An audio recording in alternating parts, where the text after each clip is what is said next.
And we are back for episode 14 of Journey to a Million. The offseason previews, they continue, of course. And we have on to start the episode here, Ben Averch. So he does that Instagram page. He covers all the football teams. He does a lot of deep diving, a lot of analytics involved. It's a really in-depth page, and it really helps, if you're looking, fantasy, of course. That's something we like here. Always can check that stuff out. But, Ben, how you doing today? I'm good. It's an honor to be on the podcast. I'm excited. Yeah, and of course, Jared and Zack are with me. So we got a 4-man crew today. We'll be talking, like I said, we'll be talking Patriots, then we'll be talking another team later in the episode. So let's get started here. We'll start with the Patriots, of course. Start with last season.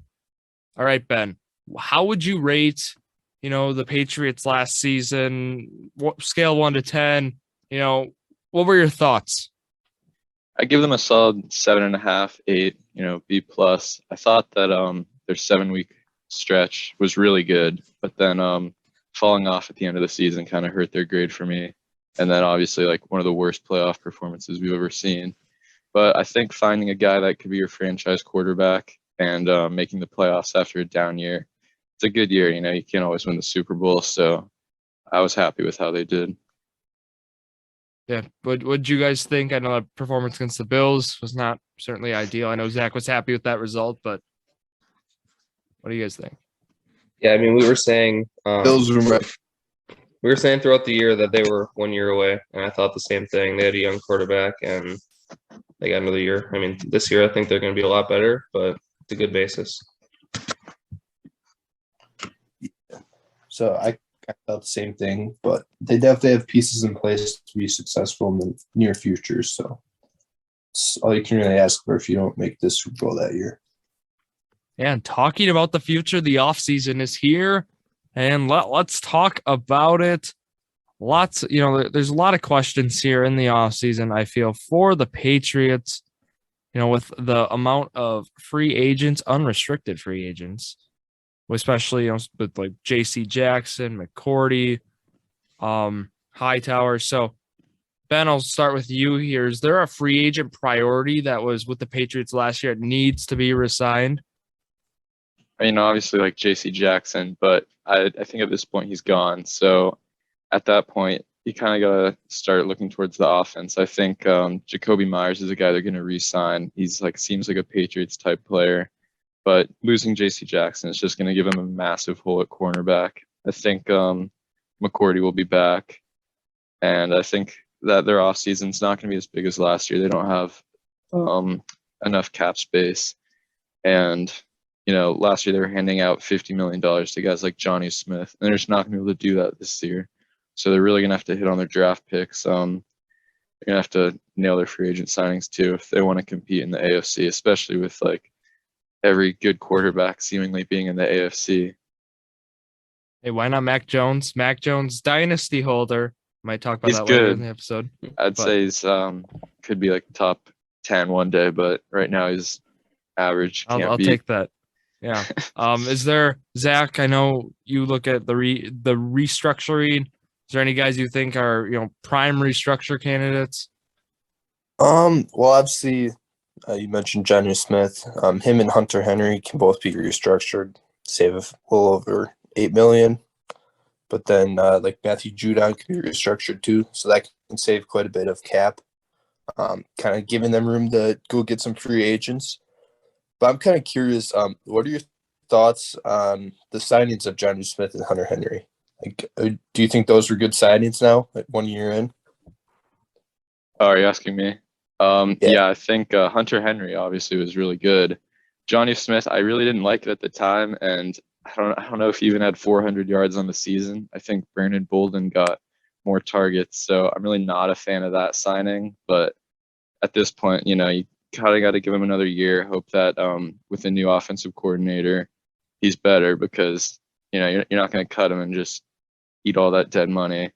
Hunter Henry was really good, so when you pay top money to average tight ends, you're lucky if one of them's that good. Yeah. Is there talking, other guys, other teams? Is there a potential trade? Is there a guy that you're looking at that you really want, the Patriots to trade for? Is there any candidate? Let's hear about it. Yeah, I want Tyler Lockett. I think Seattle's going to blow it up. I mean, they are obviously have you don't just cut Bobby Wagner outright. If you trade your franchise quarterback, you're not necessarily trying to contend anymore. Lockett's up there in age. I think he's maybe 30 or 29, and Patriots need a deep threat. He's seems like a guy Belichick would like. He's incredibly talented, so I think they could get him for a third-round pick.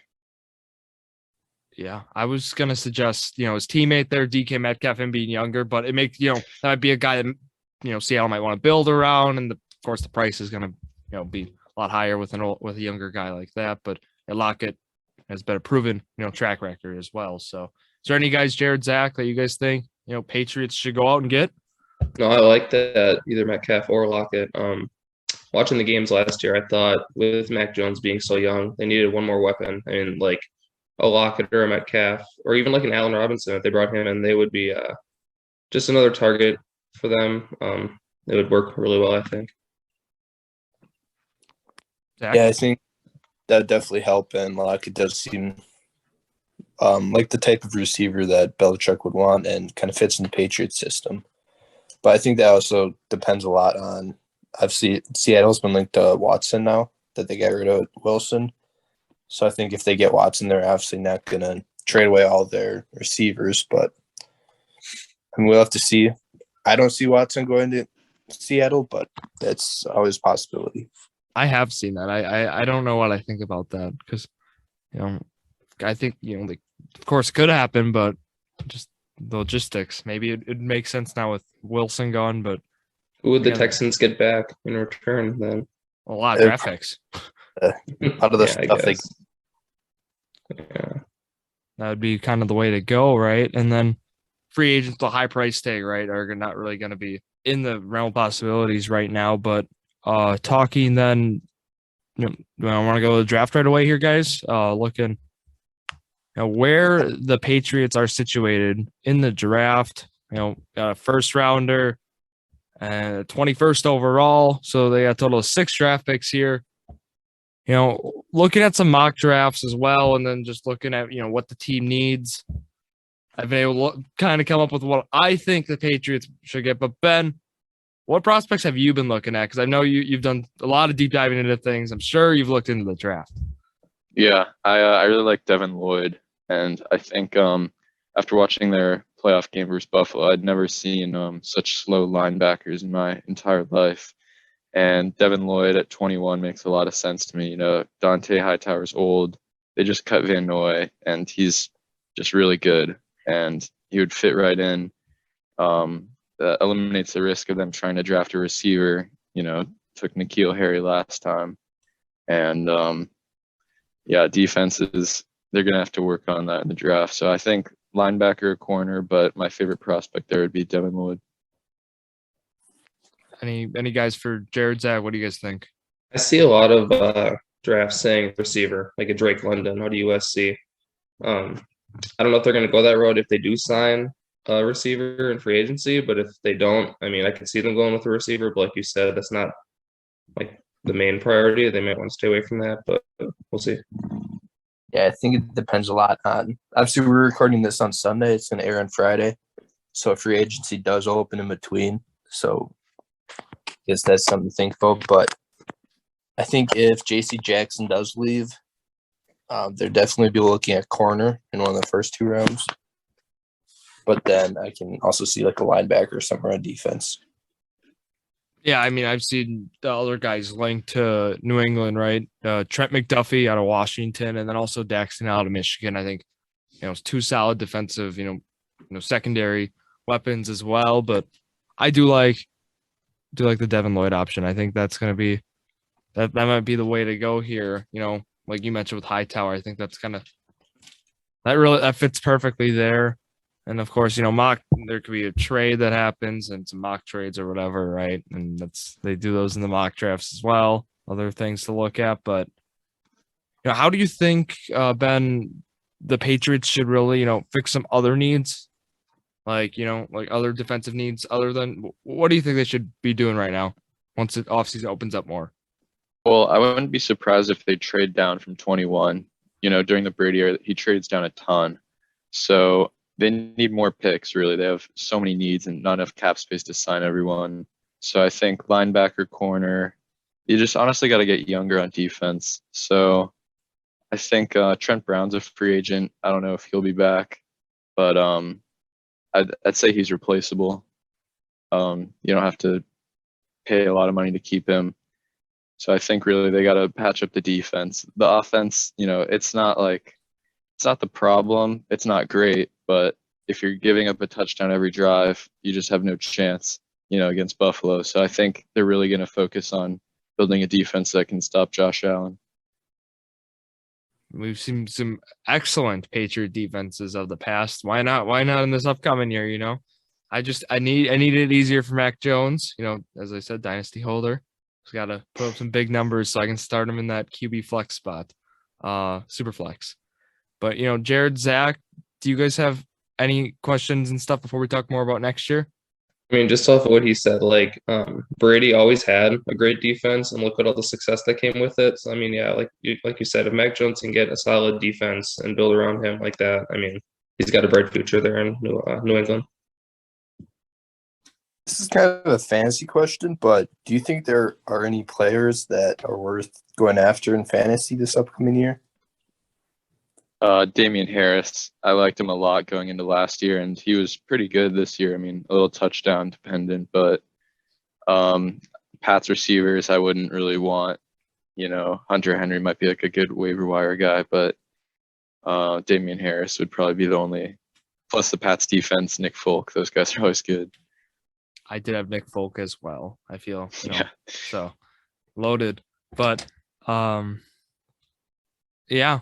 With that, let's talk about next year. Here's kind of where our game gets in, right? So I'm gonna read you the 17 opponents the Patriots have on their slate next year, and you're gonna tell us the first record that comes to your mind, and we'll reach out to you when the season ends, and we'll see how you did. So, you ready?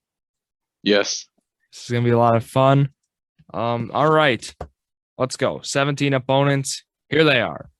At Cleveland, at Green Bay, at Miami, at Minnesota, at home against Buffalo, hosting Miami, hosting the New York Jets, hosting the Ravens, hosting the Bengals, hosting the Bears, hosting the Lions, going to New York, play the Jets, going to Pittsburgh, going to Buffalo, going to Arizona, going to Vegas, and hosting Jared's Colts. What do you think?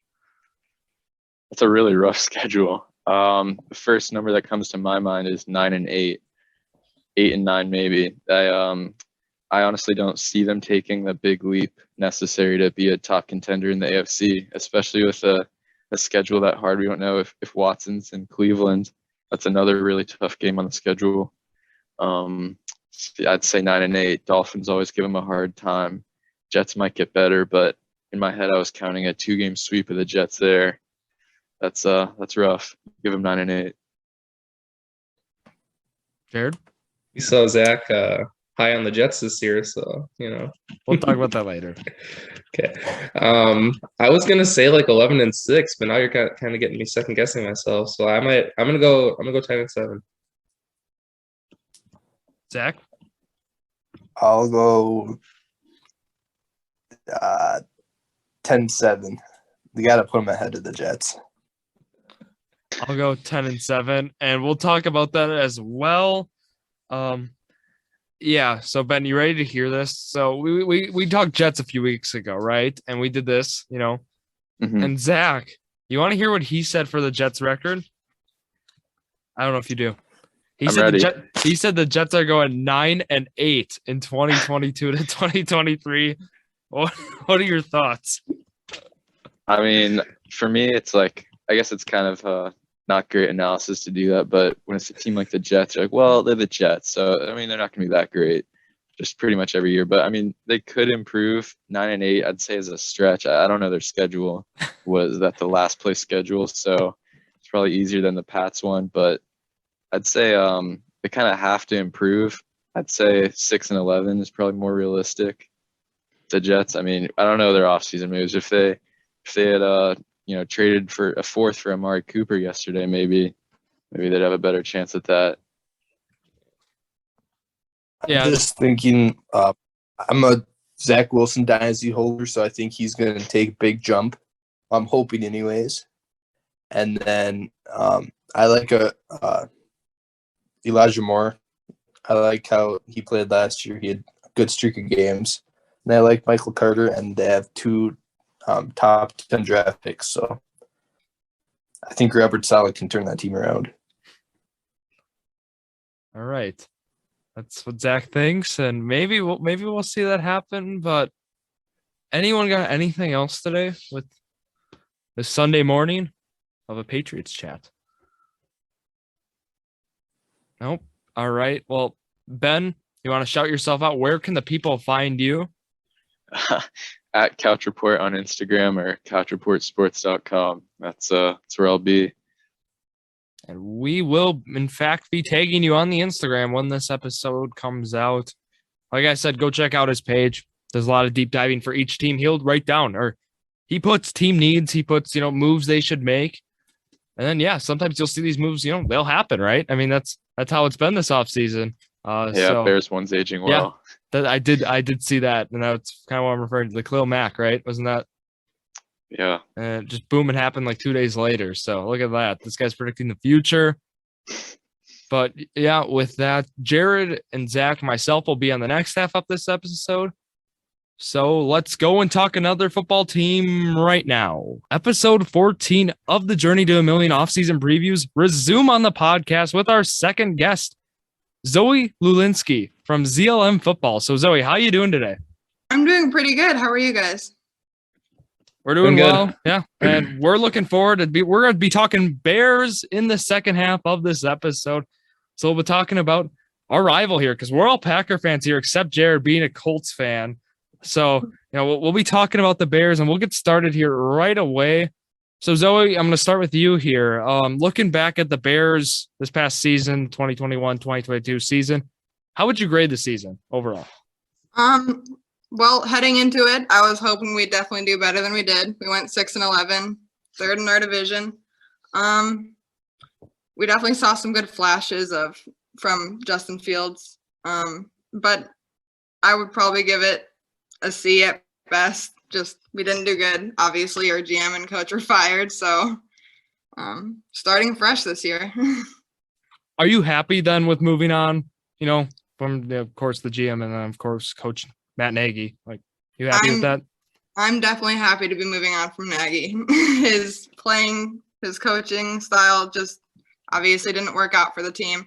I actually would have been okay with trying to stick with Ryan Pace maybe for another year because he's, in my opinion, done a pretty good job in the draft. I mean, he's made that one mistake with Mitchell Trubisky, which I feel like defined him mostly, but he's done a good job, especially in the later rounds. He's gotten Eddie Jackson. I know Tariq Cohen was cut, but he also got him, and then Roquan was nice.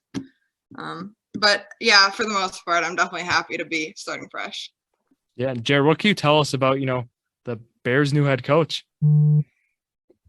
Well, on the Colts, it's Eberflus. He had a tendency to play some zone defense where I didn't really like him too much, but I mean, I think he's going to get a nice fresh start in Chicago.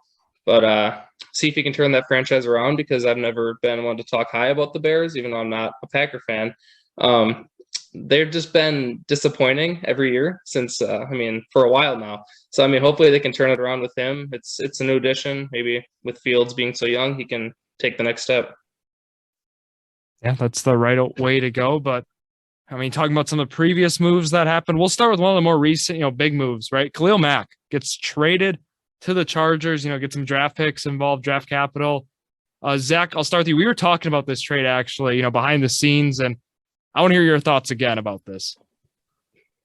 Yeah, I kind of like the move, free up some cap space.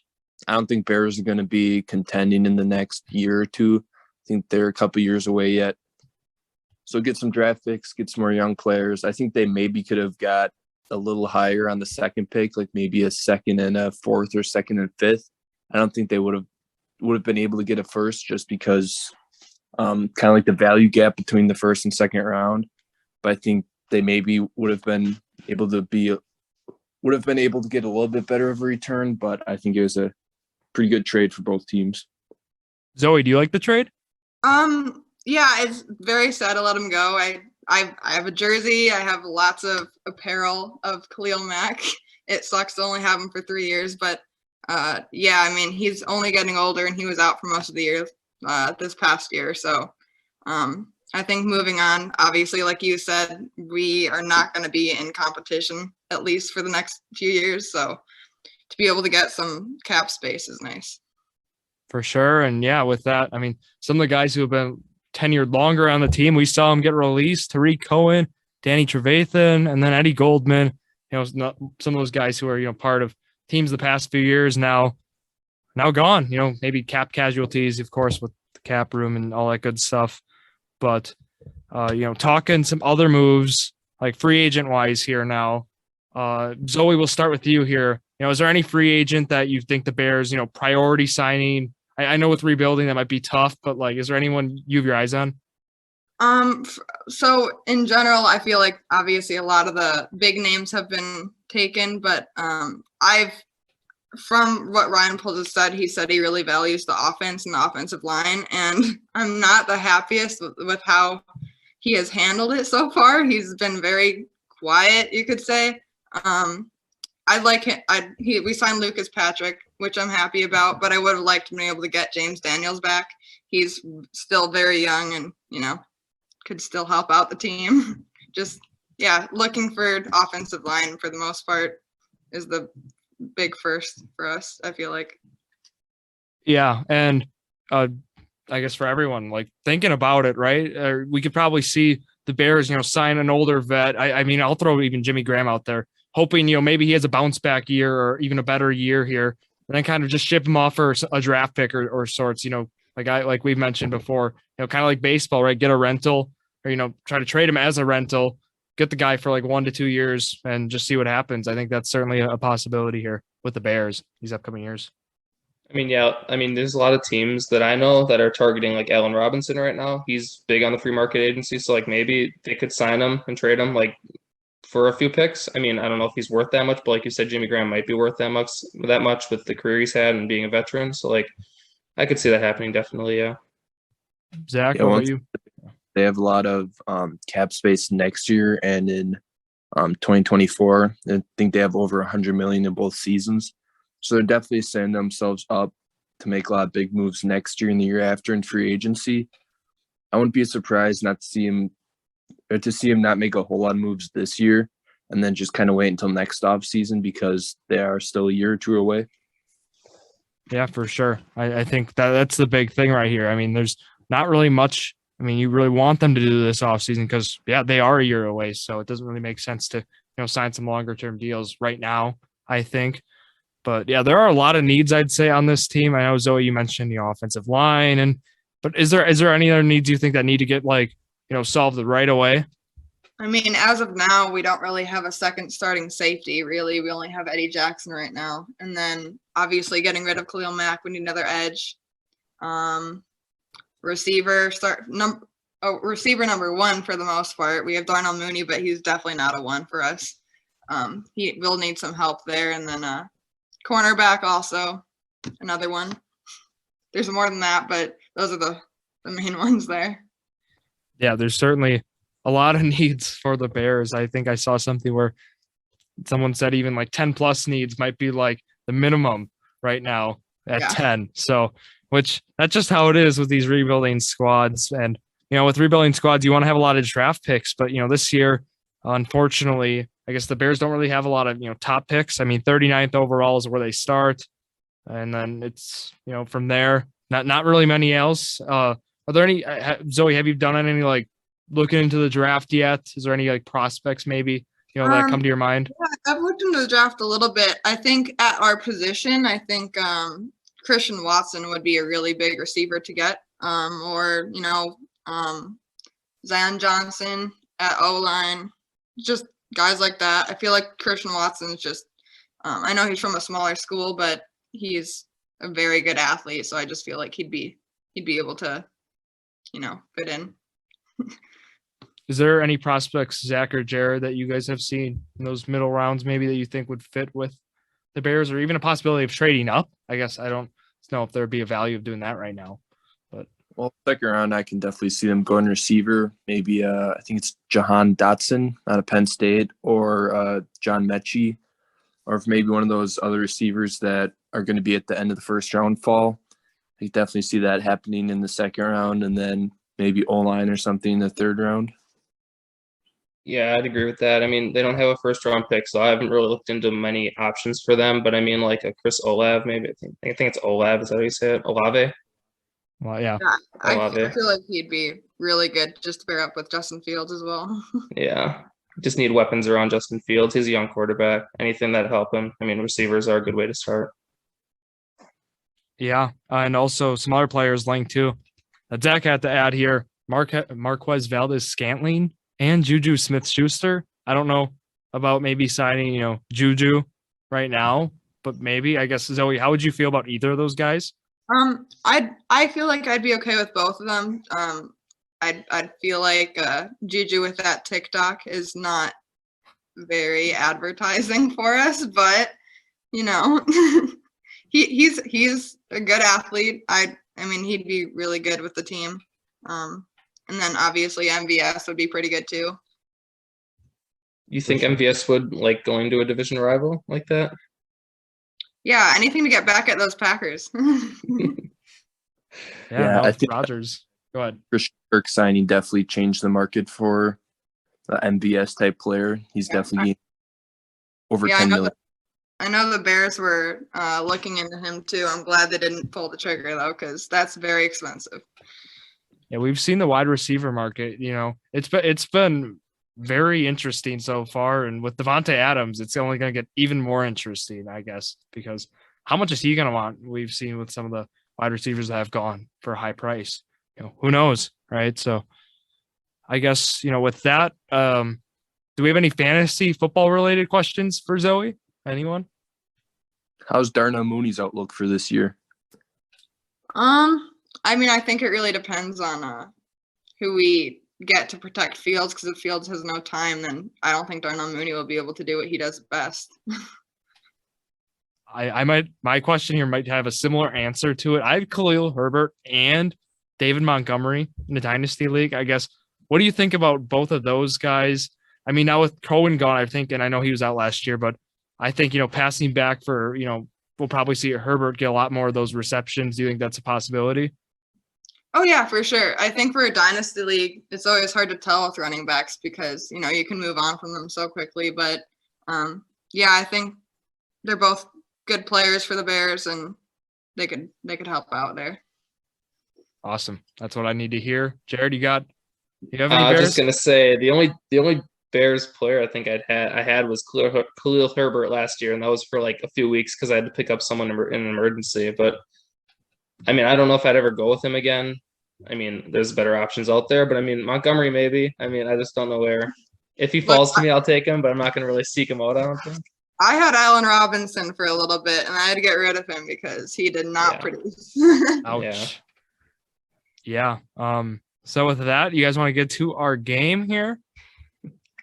Let's do it. Let's do it. So, Zoe, the rules here, I'm going to read 17 opponents. It's the Bears' 17 opponents for the 2022-2023 season. And then you're going to tell me the record that first pops into your head after I read those 17 opponents. We're going to write down your record, and we'll reach out back to you to see how you did.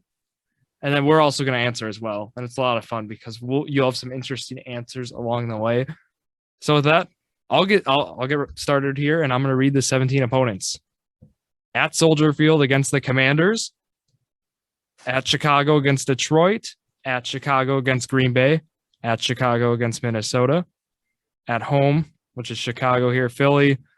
At home against Buffalo. At home against Miami. Go to Dallas. Go to Detroit. Go to Lambeau. Go to Minnesota. Go to New England. Go to New York to play the Giants. Go to New York to play the Jets. Go to Atlanta. Host Houston. And then finally, the 49ers at home. So, this may sound nice, but I have either 7 and 10. I'd obviously love to say it more though. just with such an easy schedule. But 7-10 is what I'd say. Maybe 6-11, somewhere around there. Yeah, I said last year that I didn't really like the Bears that much, but I was actually going to go 8-9. I think they'll pull up one win against the Vikings this year, and I was thinking 7-10, but I'm like, no, they'll pull one out. I think they'll beat teams like the Giants and the Jets and Houston. So yeah, I'll go 8-9. Zach? I'm gonna go 5-12. I just a lot of their defensive line, and I don't think their offense is there yet. So I think it'll be one bad year, and then things are gonna start turning in the right direction. I won't say they're going to be worse than last year. I'll say they're the same, 6-11. Boom. So those are the records we will go with for that. But yeah, Zoe, Zach probably have to say it lower there because he probably has the Jets beating the Bears. He's got Jets going 9-8 next year, is what Zach is thinking. They're making a lot of signings this year, but I feel like they do that every year, and they're still the same Jets. So, and that was before those signings. It's looking better now, but yeah, he made that before the signings happened. We all laughed at him for that. I like their new management's a lot better than their old management. Zach says Zach Wilson dynasty holder. There's a little bit of bias, a lot of bias, but yeah. So to wrap up here, Zoe, you got anything else? Jared, Zach, anything? I asked a different guest on the show. I think it was the Jets. Zoe, do you think there's a chance that the Bears do have somewhat of an up season where they go like 10-7 or anything like that? Or do you think that's just a few years away yet?